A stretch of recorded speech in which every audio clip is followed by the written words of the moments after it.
How to see time left in chapter on Kindle Paperwhite.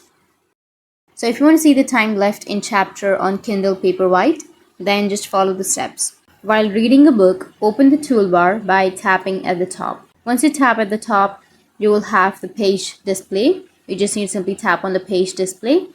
Once you tap on it, you need to select the font and page settings. And after that, choose the reading tab. And under the reading progress, pick what you would like to display at the bottom of your book. You can choose location in the book, page in the book, time left in chapter or time left in book, or none. To see the current time, turn on the toggle for show clock while reading. You can hit the X on the top right to close these settings. The reading progress option you choose will display by default on the bottom left of your book page. To the right, you'll see the percentage complete. The clock will display at the top of the page. In this way, you'll be able to see the time left in chapter on Kindle Paperwhite. And if you have any questions, feel free to comment below. Thanks for watching.